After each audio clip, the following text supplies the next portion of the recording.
I'm here with Ted Cormay, a true Renaissance man who has embarked on a career in aquaculture farming. Thank you, Ted, for being here. My pleasure. Ted, you were kind enough to take me out to the Provincetown Harbor Flats the other day and show me your aquaculture farm. So why don't you tell me a little bit about what's going on out there in those cages that many people might have seen but don't really know about?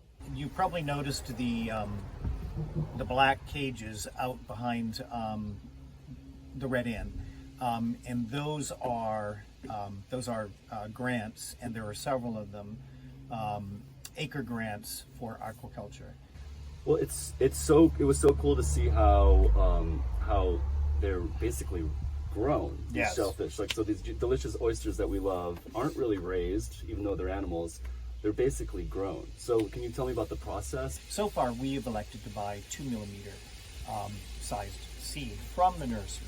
And then once we get it, then our responsibility, of course, is to grow it out. And we do that through a bag and cage system that allows us to do just that. Once we get the seed, we start putting it into mesh bags. As it grows, it gets bigger. Then we're able to increase the gauge of the bags, which allows more flow that will also support the size of the oysters. So it's a system of growth and separation and allowing as much nutrition as possible to come through the bags and the cages. Make sure that the bags and the cages are always clear of algae and seaweed and so on and so forth, because that can diminish the amount of nutrition that they're getting. And to make sure that the amount of animals in each bag are the proper amount of animals, so that they're not competing too much for nutrition. And also that they are like size. How long does it take for an oyster to grow to maturity so that it's ready to be sent to a restaurant? So that's 3 years. There are several 100,000 out there at different points of maturation, and that's between you and all the other farmers, or no, is that that's just yours? me. Wow. Yeah. So and similar for some of the other farmers out there have the same or more actually. So there is quite a bit of product out there that just hasn't matured yet, and that we'll see on the market in the next couple of years. And so we know about Wellfleet oysters. Right. We don't hear of Provincetown oysters nearly as often. Why is that? Relatively speaking, it's new for us. We aren't Wellfleet, that's for sure.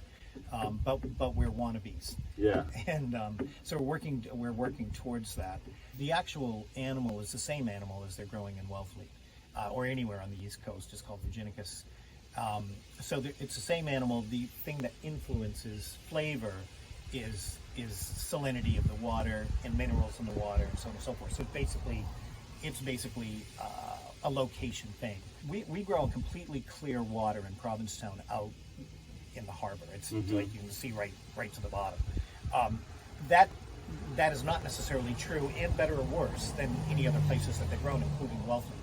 Wellfleet has a little bit more mineral in the water and so on and so forth. So that would impact its flavor, and those in the know, or those that have very good palates, would be able to tell the difference between certain oysters, maybe between a Wellfleet and a Provincetown oyster. People that have tried my oysters that do have that type of educated palate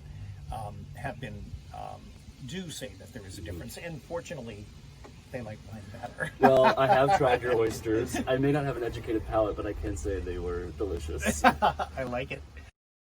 So you were telling me that the shellfish actually contribute to cleaning the water, or improving the ecosystem out there. How does that work? Yeah, so it's kind of interesting to the extent that I fully understand it, but because they filter water, and they filter at such crazy amounts of water a day. One oyster filters gallons of water in a day, which is really kind of insane. As a result of that, it's removing things from the water, and ultimately over time clarifies the water. And in a pretty short amount of time, it has a pretty amazing impact. So you can actually clean up your harbor just by introducing them to the water. Wow. So yeah, so it's a lot of great stuff. I mean, it's coming from seed. It's sustainable. It also cleans the harbor. It's like, what's not to like? Yes. The whole process is pretty cool. Yeah, so by eating an oyster, you're contributing to a year-round economic engine of the town. Right, right. You're cleaning the harbor, and you're giving yourself a delicious snack. That's right. Wow. What a Isn't it service amazing? you are providing. It's amazing, isn't it? All by myself. So you mentioned that this is a sort of a burgeoning industry for Provincetown. Right. And maybe someday, where do you see Provincetown Oysters or the aquaculture farm out in Provincetown Harbor ultimately going in, I don't know, 5 to 10 years? The town the town of Provincetown is very much supporting us, and they believe that this is part of the blue economy and that this is going to serve all of us in this town well. And there's room for other people as well. I mean, we are currently looking to get more people involved in aquaculture here in Provincetown.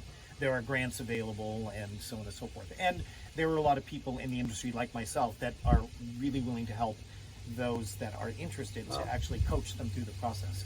And how far and wide are your oysters going? Everything that we produce, and when I say that, I mean the handful of farmers that are currently working and currently at the point that they're actually harvesting. Most of that is landing in Provincetown. Not necessarily with our name on it, although we would like that to change.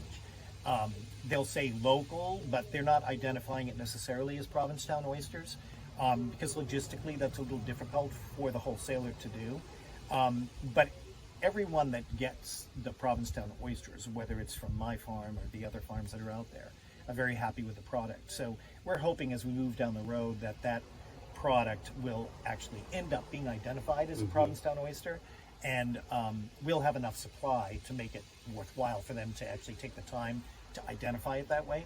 Well, Ted, thank you so much for being pleasure. here and showing me how to shuck an oyster. And now eat one. Cheers to you and Provincetown Oysters. Thank you. Mm, Delicious. fantastic. And that was Getting Dirty with Erik Borg. Thank you, Erik. And Ted Cormay. Yeah. Lucky Ted for being able to get dirty with Erik, right? That was a beautiful day out there in the oyster flats. I hope everybody gets a chance